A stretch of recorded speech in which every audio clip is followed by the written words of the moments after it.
ადრე კიდევ ხედავდი გამოსავალს, ახლა კი დარწმუნებული აღარ ვარ, რომ მას საერთოდ ხედავ. საქმე იმდენად შორს წავიდა, რომ პროცესის უკუქცევა უკვე ძალიან რთულია. ლოგიკა, რომლითაც მოქმედებთ, თვით აღსრულებად წინასწარმეტყველებად იქცა. როდესაც ნატო ჯერ კიდევ 2004 წლის ნარინჯისფერი რევოლუციის შემდეგ უკრაინის საკუთარ ორბიტაზე შესრუტვას ცდილობდა, მთავარი არგუმენტი ყოველთვის ის იყო, რომ უკრაინელები რუსეთისგან უნდა დაგვეცვა. თუმცა იმ პერიოდში რუსეთი უკრაინის მიმართ არავითარ მუქარას თუ ტერიტორიულ პრეტენზიას არ გამოთქვამდა. მაშინ უკრაინელების მხოლოდ 20% თუ სურდა ნატოში გაწევრიანება. უმრავლესობა რუსეთთან თანამშრომლობას ამჯობინებდა. ჩვენ კი იმდენად გვინდოდა მათი დახმარება, რომ არც მათ სურვილს მივაქციეთ ყურადღება და არც იმას, რომ უკრაინას რეალურად არავინ ემუქრებოდა. მაგრამ მას შემდეგ, რაც კიევში ხელისუფლება დავამხეთ, სათავეში ულტრამემარჯვენე ექსტრემისტები მოვიყვანეთ. იერაღის მიწოდება დავიწყეთ. მარიონეტული არმიები შევქმენით და დონბასზე იერიში მივიტანეთ.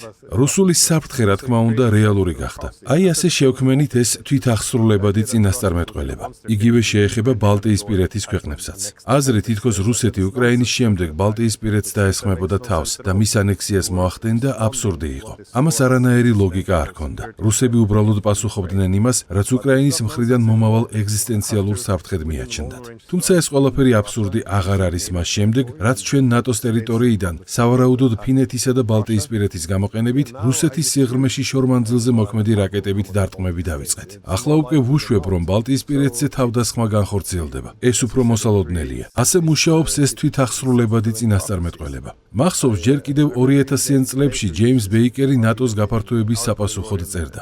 რატომ ვაფართოებთ ნატოს, როცა რუსული საფრთხე არ არსებობს? ჩვენ კი ვპასუხობდით, რომ საფრთხე შეიძლება მომავალში გაჩენილიყო. არადა აშკარა იყო, თუ ნატოს გავაფართოებდით, რუსეთი ამას საფრთხედ აღიქვამდა. საპასუხო ზომებს მიიღებდა და ჩვენც მივიღებდით იმ თვითახსრულებად წინასწარმეტყველებას, რაზეც ჯორჯ კენანი და ბევრი სხვა საფრთხილებდა სამყაროს. სწორედ ამას ვაკეთებთ და მთავარი პრობლემა ისაა, რომ საკუთარ ნარატივში გავიჭედეთ. როცა კითხულობენ, როგორ დავაღწიოთ ამას თავი, მგონია, რომ ეს შეუძლებელია, რადგან საკუთარ თავს შევუქმენით ილუზია, თითქოს მხოლოდ თავს ვიცავთ. მომხდარი კი რუსული იმპერიალიზმისა და ექსპანსიონიზმის ბრალია და ჩვენს ნაბიჯებს ამასთან კავშირი არ აქვს. როგორ უნდა დაიხიო უკან, როდესაც ელემენტარულად იმასაც არ აღიარებ, რომ რაღაც შეგეშალა.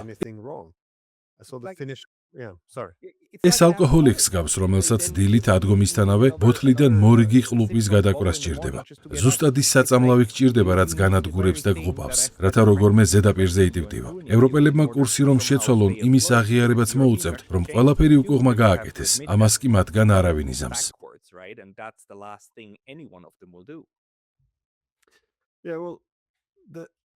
ეს ახალი რადიკალიზმია. ნებისმიერმა, ვინც საერთაშორისო უსაფრთხოებასა და საერთაშორისო ურთიერთობებს სწავლობს, იცის, რომ კონფლიქტების შეფასების ამოსავალი წერტილი საერთაშორისო ანარქიაა, როდესაც ყველა სახელმწიფო უსაფრთხოებისა და ძალაუფლებისთვის იბრძვის. მაგალითად, თუ ჩინეთი ახალ რაკეტებს ქმნის, ეს ამერიკელებისთვის საფრთხეა და ისინიც მეტ რაკეტას აწარმოებენ, რაც თავის მხრივ რუსებისთვის ხდება საფრთხე. ეს ჩვეულებრივი კონკურენციაა უსაფრთხოების სფეროში. თუმცა 2-3 დღის წინ ფინეთის საგარეო საქმეთა მინისტრის გამოსვლას უსმენდი. ის ამტკიცებდა, რომ ნატო რუსეთისთვის საფრთხეს არ წარმოადგენს.